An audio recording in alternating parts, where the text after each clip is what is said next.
Welcome. I'm Jonathan Tepperman, Managing Editor of Foreign Affairs. It's our great pleasure to have with us today Barney Frank, Ranking Member of the House Financial Services Committee. Congressman, let's get right to it. You're here today to talk about military spending cuts. For some time, you've been making the case that the only way that the country can get its fiscal house in order is with steep spending cuts to the defense budget. Would you walk us through that? Sure. The deficit is obviously a serious problem. It should not lead to near-term cuts. Those are counterproductive. But our very ability to do some of the economic activity we should now to deal with the recession depends on it being within the context of a longer-term debt reduction. And one way to do that is by raising taxes, some on the very wealthy, but that shouldn't be the major way that we do things. There is a need for some spending reductions in the military. As I look at the American budget, we continue to spend excessively in the area of the military, far beyond any other place. Look, America after World War II took on the role of being the protector of the world against communism, the guarantor of stability. We're essentially continuing a role today of being the overwhelming military power and the subsidizer of many of our allies who are now wealthy, who don't have to spend anything on their own budgets, to the point where we can't afford it. And I think it's reached this point. There was clearly an overwhelming consensus and some good economic arguments, maybe not as strong as the consensus, for substantial reductions in spending. If we do not take much of that out of the military, then we will be reducing our capacity as a government to deal with quality of life issues in America. I really think the ability of the United States as a society to respond to our own needs is at risk. And we're in a vicious cycle right now. People are angry at the government. And they're angry at the government in part because the government is seen as not doing things that they want the government to be doing in our behalf. But the angrier they get, the less it can do. The only way to break out of that cycle is to scale back the military substantially to the point where we protect our national security, are available to help vulnerable allies, but no longer are the main protector of everybody in the world. Let's talk about the size of cuts that you're mooting. I understand $450 billion in cuts over 10 years are already on the books. Do you see that as sufficient? No. That's really quite small. The military at this point, with the two wars at the end of this year, is spending more than $650 billion. The 450 comes in part from ending the war in Iraq, and I believe we should be ending the war in Afghanistan sooner than the current plan of 2014. That saves about $120 billion a year. Now, it obviously can't be done in a week, but we should start planning now to be phased out by the middle of next year. And excuse me, when you talk about phase out, are you talking about getting everybody out? Yes. I do not think there is a purpose for an American military presence in Afghanistan. Afghanistan has problems that aren't solved by heavily armed 25-year-old Americans. I do support the drone program. I think going after the terrorists is a factor, but I don't think there is a major military solution involving tens of thousands of combat troops.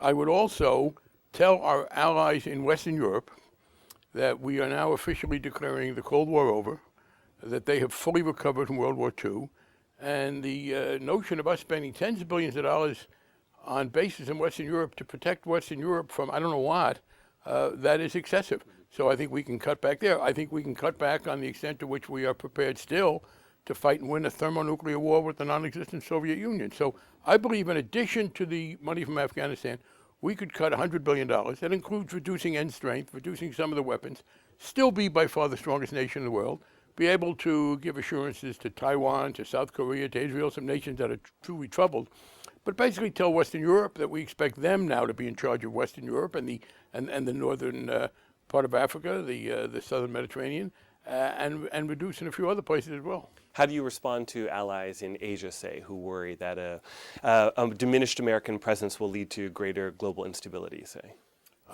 First of all, I have to say, when I listen to people, what I hear is sort of, frankly, geopolitical gobbledygook. I don't know what global instability means in this sense. Does it mean that China is going to invade them?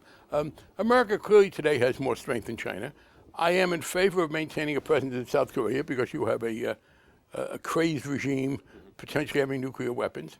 But I just read a high defense official on Leon Panetta's plane, who I would guess was Leon Panetta, saying, well, we can't remove even 5,000 troops from Asia because it would lead them to be nervous. Well, I can live with a little nervousness there. But one of the things we're told is we have to have major sea power to protect the trade routes between us and China. Well, now, over those trade routes, what happens? China makes an enormous amount of money. Is China really threatening to shut down the trade routes, which are so important to the economic worth of China? This is what I mean by global instability. I'm not sure what it means. By the way, it's interesting that one of the countries that now we hear needs Americans there to feel good is Vietnam. And that's striking because I remember 40 years ago when we were told that if we did not conquer the communist regime in Vietnam, that would be terrible for us. So the very regime that we spent billions of dollars fighting and which drove us out because we weren't prepared to do some terrible things, they're now clamoring for our protection. I think what it shows is that we greatly exaggerate the negative impact of a reduced American presence. And again, the irony of Vietnam being the one that's now among those asking us to protect them from China, when we were told that if we didn't win the war in Vietnam, there would be terrible consequences for us. Obviously, that wasn't true. Now, exaggeration or not, it's hard to overstate the combined power of both defense hawks in Congress and defense contractors and their lobbyists. That being the case, do you think the changes that you're advocating are politically feasible? Yeah, because I think, frankly, the elderly will kick the defense contractors' rears. Here's the situation. For years, I have felt we were overspending. And again, strongest nation in the world without question. And here's the deal. Terrorism has replaced, was first the Nazis, a terrible threat, an existential threat to our freedom. Then the communists, also an existential threat to our freedom. Now we have the terrorists, vicious, murderous people. But fighting them is in one way harder, but certainly much cheaper than being prepared for an all-out war. I've been arguing for a reduction, leaving us fully prepared to deal with the terrorists to the extent that material resources help. I've been frustrated by the forces you talk about. But here is where we now are. We're in a zero-sum game. We are going to make major cuts in America, and they're either going to come out of medical care or the military. There will be subordinate cuts elsewhere. But that's the deal. Medical care and the military.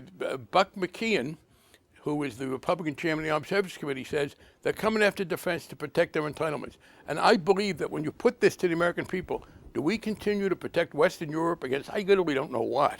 Do we continue to lavish tens of billions there? Do we maintain the full thermonuclear capacity against the Soviet Union and then pull off Medicare and cut reimbursements for Medicare and reduce the Social Security cost of living? So in a zero-sum game situation, as opposed to spending it or not, the military loses. Look, one of the arguments you get from the contractors and others is, well, it's bad for jobs if you cut defense spending.